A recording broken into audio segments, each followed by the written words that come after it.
هارد لك ايه؟ هارد لك ايه؟ هي دي كوره. يقول حاجه غير كده يا ابن حمار، ما ينفعش يعني. كلنا بنلعب كوره يعني، مش قصه يعني. عندنا فيديو. احلى ماتش في البطوله في الموسم. وخلينا نقول من 5 6 10 سنين مثلا ده يمكن احسن ماتش في دوري الابطال. حصل باحداث يمكن حتى في ماتشات كتير كان بتبقى فيها لقطات جوه الماتش احسن من الماتش ده، بس الماتش كمجمل كتوتال كانه كل اللعيبه متساويه، كل اللعيبه قدمت مجهود، الاثنين المدربين عصروا دماغهم في التفكير، كل حاجه في الماتش فعلا بتقول ان الماتش ده احنا ما شفناهوش بقالنا كتير قوي في الكوره يعني. كان ماتش شطرنج بقى، اثنين مدربين واثنين مدربين تقال، اثنين مدربين من اتقل المدربين الموجودين في اوروبا دلوقتي. هانز فليك صنع اقوى فريق في اوروبا، بس كان عمال يدوس على وشوش الناس كلها لحد ما جاله النهارده واحد قلبها معاه جيم شطرنج. انزاجي النهارده فعلا اشتغل مع هانز فليك من اول الماتش خالص جيم شطرنج. انت النهارده كنت تشوف فعلا الحركه بتاعت التضحيه والسحب، النهارده. هانز فليك قال له انت الماتش الاولاني كنت بتضرب الدفاع بتاعي عن طريق دومفريس ودي ماركو في الجنبين، طيب حاول تعمل نفس الماتش ده تاني وانا هعمل لك اوفرلود في الجنبين دول، لامين ولعيب خط وسط هناك ورافينيا ولعيب خط وسط في الجنب ده. ف 10 دقايق ربع ساعه في الماتش، فانت بدات تشوف انه خلاص اوكي دي ماركو بيتقدم ودومفريس بيتقدم، بس وقت ما بيتقدموا وقت ما الكره بتتقطع يعني هجمه خطيره من الناحيتين دول، فخلاص خدوا تعليمات ما تتقدمش، مش الخطه مش هتشتغل على كده، هنشتغل على انه نطلع بالطلوع بتاعنا عادي، العب كره عاليه. ترام هينزلها لمارتينيز ونبدا نشتغل على كده شويه، وبعد كده لما لقى ان اللعبه دي هي الوحيده اللي باقيه للانتر قام هانز فليك منزل اروخو ياخد الكرات العاليه، يخبط مع ترام في الكور العاليه.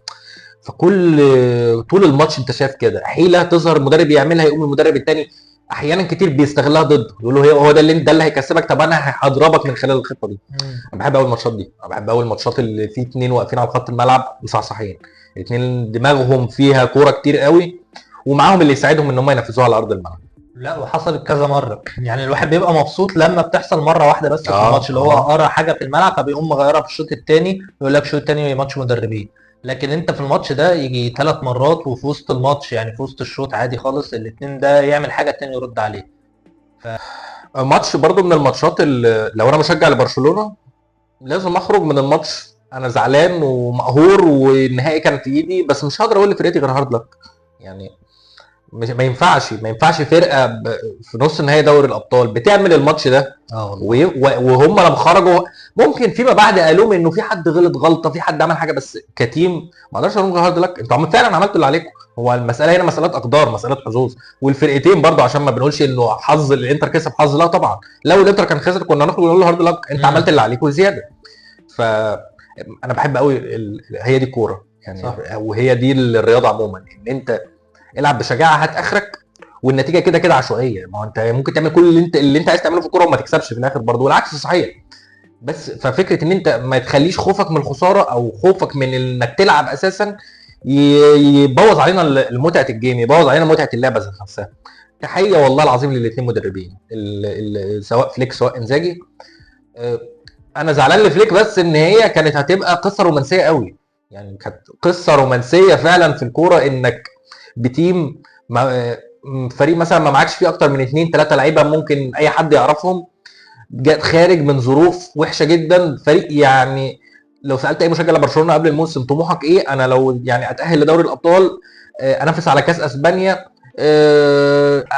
اعمل اداء حلو في دوري الابطال. انت السنه دي انت اصلا مرحله انت بتنافس على كل حاجه، ف قصه رومانسيه جدا لو كانت كملت، بس يعني الواقع ما فيهوش مكان للقصص الرومانسيه بصراحه. يعني وكانت حاجه سيئه جدا ان يعني اجمل قصه رومانسيه ممكن كانت تبقى موجوده الموسم ده ونقعد نتحكي عنها سنين بعد كده باظت على ايد لعيب اسمه فراتيزي يعني حاجه تزعل، بس يلا شغال مش مشكله، خلينا ننبسط. بس برضو انت لو بصيت على المدربين يعني هو هانز فليك الصراحه كموسم هو احسن مدرب يعني. طبعا لكن في الماتش ذات نفسه انا يعني بقدر اكتر انزاجي، بحس ان هو كان فريقه يعني برضه برشلونه فيها ناس لعيبه كوره، فيها ناس ممكن انت تقول تكتيك وكل حاجه، بس في خطوره ممكن تحصل من لاعب زي يمين يامال مثلا يحل لك اي عقده موجوده. بعكس ما بشوف في الانتر ما فيش فيهم الاراجوز اللي هو ياخد الكرة ويقعد يعمل اللي هو عاوزه بيه، لكن فريق جماعي يغلب اي مهاره موجوده في الملعب. انا حاسس ان ايه الماتشين دولت بس يعني انزاجي كان احسن فيهم.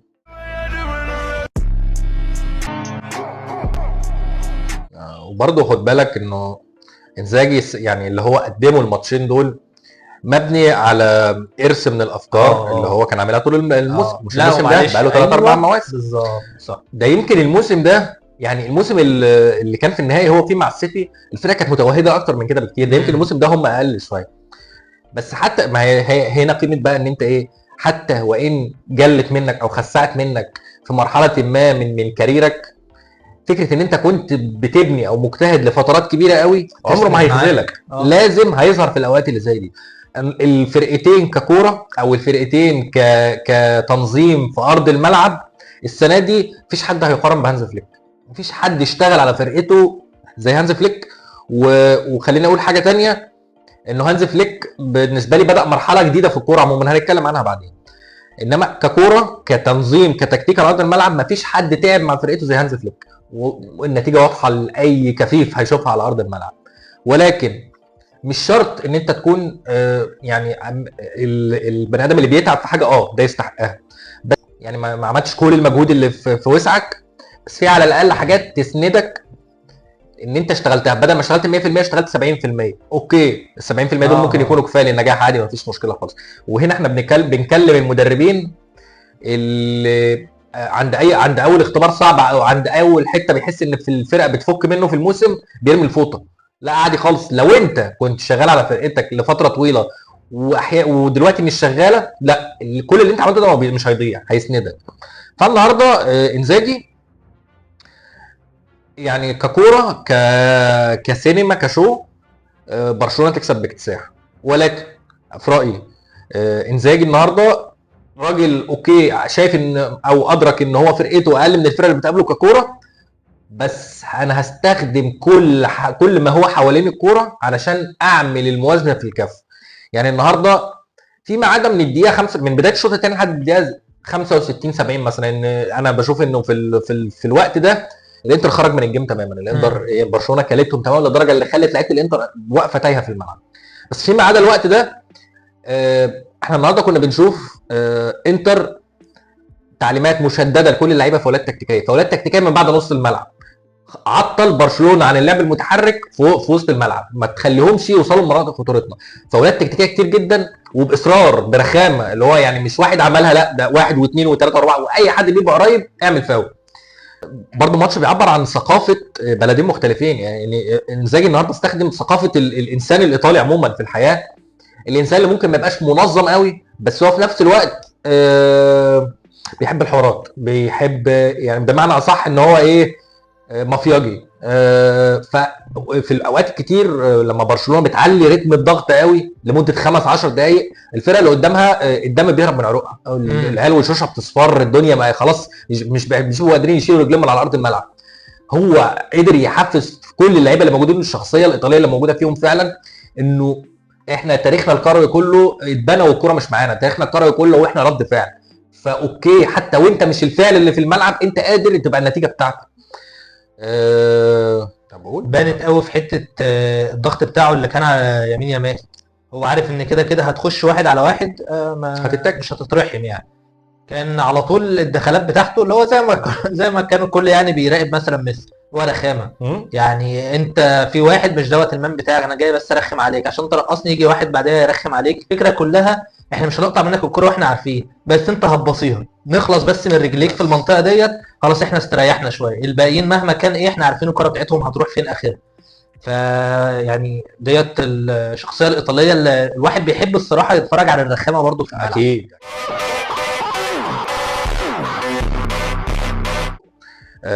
جميل قوي فكره ان انت تبقى عارف كل لعيب عندك في الفرقه يقدر يقدم ايه. يعني النهارده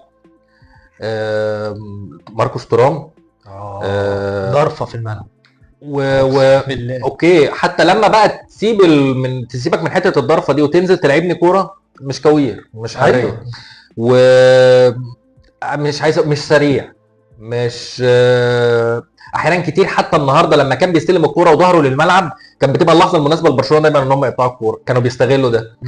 بس لو انت لعيب ممكن تلعب 90 دقيقه وشوطين اضافيين لسبب واحد بس، ان انت عتبه مجرد سلمه في الطريق، مش شرط تطلع نجم الماتش. مش انا حتى مش عايز منك ان انت تعمل اكتر من اللي انت بتعمله ده، بس اذا انا عارف ان ده اخرك انا هعرف اوظف اخرك ده في ان هو يكون الحاجه اللي ممكن تكسبني في اللعب عليه. ظهرت باين في الجون اللي هو كان التعادل باين، ولا كان الجون الفوز، اللي هو خد الكوره استلمها، كل بتوع برشلونه بيجي 3 بيزقوا فيه من ظهره، وانا ضرفه ما بتحركش من مكاني، قاعد يتحرك لغايه اما سلمها لحد، ده اللي هو الجون بتاع الفوز اعتقد يعني. فهو اللي كان السبب الرئيسي ان الهجمه تكمل اساسا، رماها وقعدنا كام ثانيه قاعدين يزقوا فيه ومفيش حد عارف ياخد منه الكوره.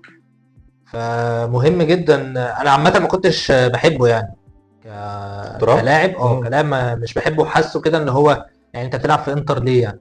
بس الماتش بتاع النهارده لا يعني فعلا زي ما انت قلت، هي ميزه واحده موجوده، بس عندك مدرب بيعرف يستغلها صح، بروزه وخلاه بقى نجم في الماتش بتاع النهارده. ونجم ويستحقها. لا ويستحقها الصراحه. بس هو النجم الاساسي يعني في الانتر كان سومر. ماشي، هو كان واحد من باقي الانتر كان فيها نجوم كتير. انا فاهم. هو الصراحه بص، مش الانتر يعني، هو الماتش كله مليان نجوم الصراحه يعني. مش عارف ازاي هيختاروا مان اوف ذا ماتش الماتش زي ده يعني. بس كان في صده، اللي هي الصده اللي انت تقول مثلا صده اسطوريه، صده المكسب بتاع الماتش بتاعت اللي هو شاطها وجابها. يا جدعان الشوطه ماشي ما كانتش اللي هي في بعيد عنه، بس برضه ردة فعل برضه خرافيه الصراحه. سومر كمان بقى خلينا نزود على فكره، هو طبعا عمل ماتش يعني حاجه كده من الحاجات اللي هو لو هتختار 3 ماتشات لزومر بعد ما يعتزل ان هم هو ده بيلخص مسيره زومر. طبعا الماتش ده كمان، بس النهارده جوه الماتش كمان يان زومر كان مهم قوي في فكره انه تكتيك الفريق ذات نفسه، تكتيك لعب الفريق ذات نفسه. يان زومر انا عايز اقول ان هو بداياته ما كانش هو احسن واحد بيلعب برجله في العالم. لا معلش يا اسطى، عشان بس ما هو برضه ماتش النهارده مش احسن واحد بيلعب برجله يعني، هو بيسند بس، لكن ما هو وهو ده المطلوب. معلش لما تبقى اكتر من 4 5 6 مرات اتكررت النهارده، لما انا كمدرب عارف ان خطوره برشلونه كلها لما انا هقطع منها الكوره ومعايا ثانيتين 3 واللعيب ظهره للملعب. اكتر من 5 مرات النهارده لعيب بيبقى مثلا قرب دايره نص الملعب يقوم مرجعها. فهو الاوبشن الجاهز، هو الاوبشن الموجود دايما، اللي هو بيعمل لي زياده عدديه من غير ما اعمل حاجه خالص. فانا مش مطلوب مش عايزه يبقى مانويل، مش مهم، مش عايزه يبقى اونانا، مش مهم الفكره. بس كونك حاضر وقوي الشخصيه، لانه انت كنت بتشوف ان ضغط برشلونه جوه ال6 يارده. لعيب برشلونه جوه ال6 يارده، بس انا ما اتهزش، انا ما هي دي فعلا ديت اللي حسيتها فرقت مع يعني، زادت على المستوى القديم بتاعه. هو كورته شغاله ما هياش بيرفكت يعني، بس فعلا حته ان انا متزن كده، اللي هيخش عليا اصلها سهله يعني، انا هاخدها على يميني واقوم شايطها بشمالي يعني، الموضوع سهل ليه اقعد افكر كتير واخاف والكلام ده كله. فديت كانت باينه الصراحه معاه، وسهل لهم قوي اللعب والخروج بالكوره، حته ان هم ياخدوا نفسهم، الهجوم يخش عليهم مفيش رب مفيش اي حاجه، فعلا كان سبب كبير فيه. وكان دايما في الانتر بتعمل حركه ما عملتهاش مثلا غير 3 مرات، اعتقد 3 مرات، بس الحركه دي كانت مكيفاني قوي. كان اعتقد اللي هو الشربي كان هو دفاع كده دفاع، والكره لما بتبقى مع الانتر يقوم ساندها على حد من خط الوسط، وبعد كده مره واحده انت ما تشوفوش في الدفاع، مره واحده تلاقيه بيطير جوه. يا ابني انت المدافع المفروض طار جوه، وفي الاخر اللي معاه الكوره دوت الصراحه كان الوسط بيعرف يتحكم في الكوره حلو يعني، حتى بعد الضغط بيلعبها له وتلاقيه بقى انفراد. عملت مرتين 3 بس انت انا كده عندي خلفيه ان انا عارف ان هو انزاجي بيعمل الحركه دي، فانا مستنيها تحصل في الماتش، فلما بشوفها بقى في الواقع وهي لايف بتحصل ممتعه جدا جدا جميل يعني قوي. عشان كده بنقول انه دي قيمه ان فرقتك يبقى فيها مدرب، قيمه ان فرقتك يبقى فيها كوتش كوره بمعنى صح، بمعنى ان هو جوه الماتش حتى هو ممكن جوه الماتش يعمل الحاجه اللي هو ممكن يبقى بيجربها لاول مره في الموسم، وما عندوش خوف من ده وما عندوش حرج من ده. ليه؟ انا ممكن ابقى بجرب حاجه لاول مره في الموسم، بس انا مدرب اللعيبه دي على تنوع في التكتيك لدرجه ان انا لما اقول لهم حطوها يعني حاجه واحطها لهم قدامهم لاول مره هيبلعوها هيهضموها. هل حسيت في وقت من المباراه كده ان انزاجي ما صدقش ان هو يكسب؟ لا بصراحه لا خالص. هو فقد السيطره 20 دقيقه، فقد السيطره تماما على الماتش واحتار. يعني هو وقف مسلم نمر، هو مش عارف يعمل ايه، فاحتياطا يا شباب لموا نفسكم ورا. انا بقول لك من اول الشوط الثاني لحد الدقيقه 65 68 كمان اهو تايه، هو مش عارف يعمل ايه. يعني ايه الغلط اللي موجود في الفريق؟ اوكي ادرك ده فيما بعد وعرف يظبط الدنيا، بس كان متاخر، وكان برشلونه وصلت بمرحله من السيطره فانها هدت حيل الفرقه اللي قصادها. بس كان انا واثق ان يعني لما الجون بتاع برشلونه دخل كان معايا واحد صاحبي على القهوه قاعد قايم يحاسب، قلت له لا استنى لسه فيه عادي خالص. انت بقى كنت شايف ان اسمه ايه انزاجي الماتش هرب منه؟ يعني انا كنت شايف ان هو هرب منه، والجون الاخير دوت جه كده ما كانش عامل حسابه، الجون التعادل. يعني حسيت ان حقه يفرح طبعا عشان جون جه في الاخر والكلام ده كله، بس يعني ايه هو كانش ما حسيتش ان في تغيير هو عمله فرق في النتيجه. يعني هو كده كده اللعب الاساسي بتاعهم وكل حاجه، وخدمت ان هي ايه كملت وراحت، قدر يعني حظ ايا كان. بس انا كنت حاسس ان هو ايه خلاص الماتش ما بقاش بتاعي. انا ممكن الوم على انزاجي بس اذا انت بقى 3 اشواط بتلعب برشلونه وقدرت في ال3 اشواط تعمل معاهم ماتش جامد، ليه تختار الاختيار اللي كل واحد اختاره السنه دي قدام برشلونه عمل ماتش وحش؟ يعني من بدايه الشوط الثاني هو خلاص اكتفى بالنتيجه وهنرجع ندافع، مش الصحصحه بتاعه الدفاع اللي انا مستني الكره تجيلي، لا انا بدافع لان انا عايز اطفش، بدافع لان انا عايز افضل دايما حامي نفسي وحاطط ايدي كده.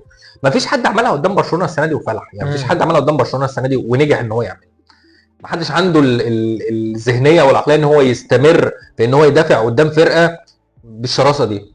فانا ما الوم عليه بصراحه ان هو اختار في الشوط الثاني طوعيه كده ان هو يسلم لهم الكوره، ومش حتى مش بسلم الكوره، مش هسلم الكوره بغرض، لا هسلم الكوره وانا عندي اوبشن واحد، لو عرفنا نقطعها ونصبر عليها ونطلعها على ترام اوكي، ما عرفناش خلاص لا يكون في نفسا الا وسعها. عدم ثقه في بدنيات فرقته، لا الفرقه كملت شوطين اضافيين واقفين على رجليهم ما فيش حد جرى له حاجه، ما اعرفش حصل ده ليه بصراحه. انا اعتقد يعني ان هو ايه قال لك احنا كسبانين 2-0، يعني احنا ايطاليين واحنا بتوع الدفاع ودولت برشلونه، يعني ايه افتكر ان هي مش هتمشي معاه، يعني هي ده السبب. هتفاجئ بقى لما رزعوه جونين ووراهم التالت، فهو دوت اللي حصل، يعني دوت الربه اللي انا حسيتها منه الصراحه.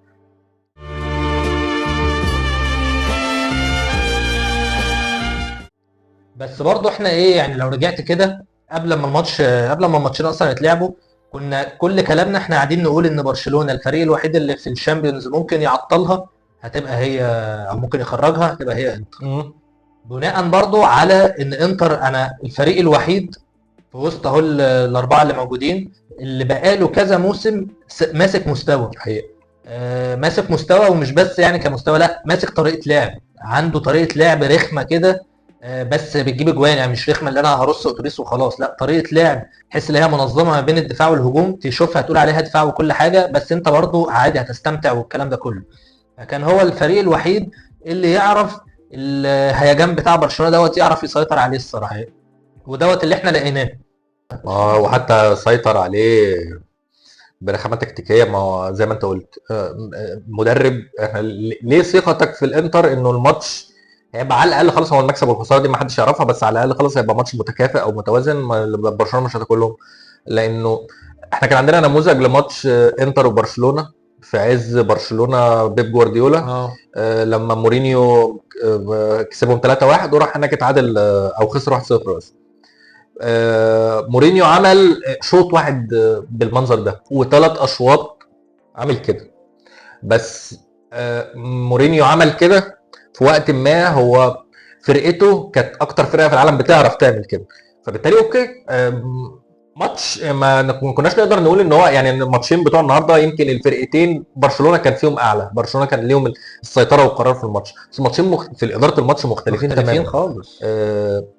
الماتشين الانتر فيهم كانوا بيدافعوا، بس فرقه بتدافع حتى الموت، وفرقه بتدافع لا انا بدافع ديك، ده اسلوب في ان انا استخلص الكوره، اسلوب ان انا اخد الكوره عشان ابدا بيها هجمه. هي دي كوره، ضربه جزاء مش ضربه جزاء، وفاول مش فاول. يعني بكلامك ده انا الصراحه يعني معترض على فكره ان انت تقول على انتر دلوقتي قبل فوتبول، انا لا لا لا لا, لا يا راجل حرام. لا في ناس طلعت تقول لك فاز الاجلي فوتبول. لا لا لا حرام طبعا. بالظبط اجلي فوتبول يعني إيه؟ ده ما هوش مورينيو اللي هو زي ما انت لسه شارح من شويه، لا ده فريق بيلعب خطه دفاعيه، ولكن انا بجيب يعني يا فرحتي هو لعب خطه دفاعيه، ما هو دخل فيه 6 جوان، فيعني مش هي ديت الدفاع اللي احنا هنرص 6 والكلام ده كله. هو انت لما كل الفرق في الدنيا غرضها الاساسي وهي مش معاها الكوره انها تدافع عشان تاخد الكوره، هي عبقريه يعني. ما هو برشلونه ما هو هي فرق لما الكوره مش معاها ما هي بتتحول للوضع الدفاعي بتاعها، بس الوضع الدفاعي بتاعها المدرب بتاعها قرر ان هو يختار ان انا هضغط على كل لعيب في الملعب من اول الماتش.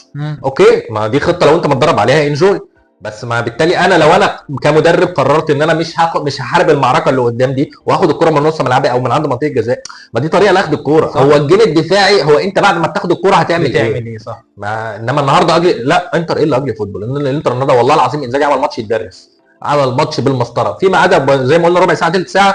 بس اكتر مدرب يعني في الموسم كله لعب هانز فليك راس براس، كان مصحصح له لعيب له هتحرك لي كذا هحرك لك كذا هتحرك لي كذا هحرك لك كذا. لا الماتش كان فيه كميه كاتشانه كوره من الفرق من الاثنين، بس انزاجي لا يمكن يتم خلاص ان هو اجلي فوتبول ازاي يعني. ودي برضو بالمناسبه على اساس احنا عندنا في مصر دايما مشهور كلمه الكره الدفاعيه الكره الدفاعيه، مش هي دي الكره الدفاعيه. لا لا لا بالعكس احنا انا نفسي اشوف الكره الدفاعيه ديت موجوده عندنا في الدوري المصري، هحس ان انت فريق تقيل، فريق هتعرف تاخد بطوله. لكن احنا عندنا الخطه مثلا لما بتيجي عندنا نقول خطه دفاعيه، فده عشان فريق مثلا ما بيبقاش اصلا عنده هجوم او مثلا بيبقى اللي هو اندر دوج فبيدافع عشان واحد عنده سريع ممكن يرمي له الكوره فيجري يخطفها. مش هي ديت خالص الكوره بتاعت الانتر، ومش هي ديت الكوره الدفاعيه اللي الواحد يحب يشوفها. لكن يا ريت الكوره الدفاعيه اللي كان بيلعب بيها انتر في الماتشين اللي فاتوا يعني في الموسم دوت هي ديت اللي تتصدر عندنا. فنغمت ايه يا ريت نغمت ان الكره الدفاعيه وحشه نهائي. ما تقدرش. النهارده الانتر اتحط مبدئيا في النهارده جاب الانتر 4 تجوان. ثانيا الانتر النهارده فرقته قدرت تتحط في مواقف وهو رايح 1 على 1 1 على 2 2 على 2 3 على 3 4 على 4. الانتر وصل بكل الطرق، وصل بالاستحواذ، وصل بالهجمات المرتده، وصل بتجميع اللعب. يعني الجون اللي بتاع فراتيزي ده النهارده، طب ما هي الكره ده انت بتعمل 1 3 في منطقه جزاء برشلونه 1 3 على الهادي على البطيء واللعيبه بتتحرك وده بيقبل وده بيستلم. لا خالص يعني صعب قوي قوي قوي ان انا بعد العظمه اللي الانتر قدمها دي كلها انا اقول اجلي فوتبول ازاي ازاي انا بدفترها والله العظيم، وبالذات من واحد مصر يعني ما انت يعني ما لا ما انا سمعت الكلمه دي فعلا بيقول لك يعني انتوا اللي بتحبوا تتفرجوا على الماتشات بتاعت بره. ما امبارح ماتش الزمالك والبنك الاهلي وهو خلصان حاطين جولين في اخر دقيقتين يعني مش عارف اقول الحقيقه، بس لو انت مصري بصراحه ما يعني وتيجي تقول على اللي عمله انتر النهارده اجلي فوتبول ده عيب، ده عيب والله العظيم عيب قوي.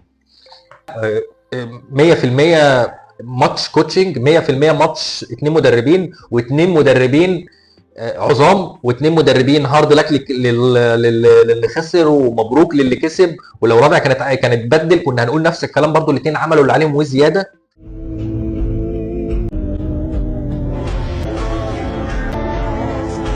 النهارده بصراحه انت شفت النهارده اللعيب اللي اسمه فورت اللي نزل ده؟ نعم لعيب عنده 18 سنه، انا ما شفتوش، ما اعرفش، انا مش ما بتفرجش على كل ماتشات برشلونه، بس لعيب النهارده عنده 18 سنه تقريبا، مواليد 2006. نزل النهارده في ماتش يمكن اقوى نص نهائي دوري ابطال من 10 سنين مثلا. يمكن اول مره او ثاني مره في موسم برشلونه كله. مين يقدر يعمل ده غير هانز فليك؟ ده بصراحه بالنسبه لي اللقطه دي يمكن ان انا ابني عليها اختصار لحكايه عن موسم برشلونه السنه دي. أيوة. كنت زعلان قوي، يعني مش زعلان يعني مستغرب من حد مثلا بيتفرج على الماتش ومتفرج على ماتشات برشلونه قبل كده وبيلوم على هانز فليك ان هم بعد ما حط الجون ما رجعش يدافع. هل عندك اي خلفيه في دماغك انه حتى بيتم ولو التلميح في التدريبات بالخطه دي؟ يعني هل عندك ان هم جربوها ولو لمره في الموسم ان هم يقفوا 10 تحت الكوره؟ ما الاجابه لا. ايوه اكيد. وهو لما انت تبقى مدرب لعيبه صغيرين، لعيبه عيال صغيره وقدرت بشكل ما او باخر توصل لهم لدماغهم، تقنعهم باللي انت عايز تعمله. لو انت جيت في الماتش ده بالاجواء دي وكسكس وكسكست او جبت ورقه او قلت لهم وصلت لهم حاجه غير المتفق عليها دايما ان احنا ده لعبنا وده اسلوبنا وهنفرضه على اتخن تخين، انت دمرت فرقتك جوه الماتش فعلا. انت دمرت فرقتك. النهارده برشلونه فاضله لاخر دقيقه بتحاول. برشلونه لو كانت شكت في نفسها لمده 5 دقائق ورجعت تدافع ما كنتش هتلاقي برشلونه في الشوط الاضافي اصلا يعني. زائد ان هو ده دفاع اللي هانس فليك بيعمله، ده دفاع يا جماعه والله. هو ده دفاع، هو دفاع ان انت تستخلص كره من الفريق المنافس. هو فكرته في الدفاع ان انا هستخلص كره من قدام، هستخلص كره بالضغط العالي. ف هانز فليك السنه دي هو الموسم ده يعني الماتش ده هو خرج من نص نهائي دوري الابطال. رايي الشخصي دي كانت هتبقى حكايه تتحكي لاجيال امتع من حكايه مثلا دوري ليستر سيتي. اعتقد رايي الشخصي انه هانز فليك هيبدا مع برشلونه بالموسم ده حقبه جديده في تاريخ الكوره، عصر جديد في تاريخ الكوره. انا شفت النهارده فعلا مدرب، وبقالي فتره بلاحظ ده فعلا. هو مدرب اسلوبه الاساسي قائم على احداث الفوضى في الخصم. هو مدرب كيفه ومزاجه، ولعب برشلونه كله بيبدا في لحظات اللخبطه اللي موجوده في الفريق الخصم. مطلوب من فرقتك ان انت تحافظ على كوره لاطول وقت ممكن لحد ما تيجي لقطه تظهر ان الفرقه اللي قدامك اتلخبطت. 2-3 لعيبه خرجوا من مراكزهم. اللحظه دي بشكل ما او باخر في خلال 3 ثواني الفرقه اللي قصادك انتهت، انضغط عليها. انا ما شفتش مستوى تركيز ووعي ذهني وتاكيد على المعلومه دي في دماغ اللعيبه، مش ممكن. كل كوره بيبقى فيها، عارف انت الكوره اللي هي بتاعت التعشيم دي، اللي هو اللعيب بتاع خط الوسط الكوره طولت منه سنه بسيطه، فلعيب من الانتر كان بيتقدم وجري بسرعه عشان يلحق الكوره، لعيبه الانتر حست انها كوره مشتركه فيها هات وخد، فبداوا ياخدوا اوضاع هجوميه، الكوره اتقطعت. مش ممكن يا جدعان 6-7 لعيبه بيروحوا يعني بشكل على المغمض، بيروح بشكل تلقائي لكل الاماكن الخطره اللي موجوده في الملعب. ده بقى انا عايز اقول انه النهارده برشلونه والكوره معاها ما كانتش فريق خطير، والكوره معاها وانتر متمركز ما كانتش فريق خطير، ولكن برشلونه النهارده كانت في كل اللي بتعمله ده مستنيه اللحظه يعني انا مش برشلونه بيب، انا مش هحيرك يمين وشمال لحد ما ابوظ لك تركيزك تماما للدرجه اللي تخليني لو عملت حركه مفاجاه انت هتقف واقف بتتفرج زي المشاهدين. لا، انا اللي هخلق لك لحظه الفوضى، انا اللي هحط في فرقتك لحظه الفوضى بلعيب من عندي يزق لعيب من عندك، بكوره من عند لعيب عندي بمزاج وتطول منه عشان يعشمك انك تيجي تاخدها. يا راجل ده في النهارده كوره اللي هي جت في الحكم خد الكوره وبيحطها كده في لحظه انه لعيبه الانتر يا دوب واقفه بتاخد نفسها، 3 لعيبه رافينيا ولعيب من خط الوسط لعيبه كتير قوي تتحرك في المكان الفاضي، بس اللعيب بتاع اللي كانت معاه مع برشلونه ما لقطهاش. ده مستوى واعي عن فرقه فعلا. هانز فليك بيشرح للعيال دي سيكولوجي، بيشرح لهم والله العظيم بيشرح لهم علم نفس، بيشرح لهم امتى يعني خصمك معرض لك 90 دقيقه، لو انت فضلت تهاجمه 90 دقيقه انت اللي هتتعب مش هو، لو انت فضلت تهاجمه وهو منظم واخد وضعه انت اللي هتتعب مش هو. قصتك كلها في انك تخلق في الفرقه اللي قصادك لحظه الفوضى. وفي نهايه موسم اهو اعتقد ان برشلونه برعت في اللحظه في الحاجه دي، برعت في فكره انها وان بانتظارها ما قدرتش توصلك انت لحاله الفوضى، لا ده انا هخلقها في فرقتك. انا مش مستنيك تمل، انا مش مستنيك تزهق، انا ما بدوخكش، انا كوره معايا علشان اخلق فيك جوه فرقتك انت لحظه عدم تركيز، لحظه 2-3 لعيبه من فرقتك خرجوا من تمركزهم، خلاص دي فرصتي انا جبت جول. وعمل ده بايه؟ بلا شيء حرفيا يعني. معلش برضو لحد النهارده انا وانت لما بنيجي نتفرج على ماتش البرشلونه في تلت الفريق مثلا ما نعرفهمش، ما نعرفهمش، مش بشبه عليه، ما نعرفوش مين ده، انا اول مره اشوف اللعيب ده. هل القصه دي يعني الفكره كلها في ايه؟ لانه برضو الاراء اللي بتتكلم لما الفرقه دي يجي لها ناس وبتاع هتبقى احسن، هل القصه دي تقدر تتكرر بلعيبه اكبر، بلعيبه اتاسست وظهر لها يعني اتنجمت بمعنى اصح، لعيبه بقت بنت برستيج وايجو؟ انا اشك. انا اعتقد خطه انتحاريه زي دي مطلوب منها انت كمدرب طالب من فرقتك تضحيات انتحاريه في الملعب، ثقه عمياء بالمدرب. انت محتاج لعيب مبدئيا ما دماغه ما مرش بلحظات خذلان كتير، ما مرش بلحظات وقوع كتير او خوف كتير.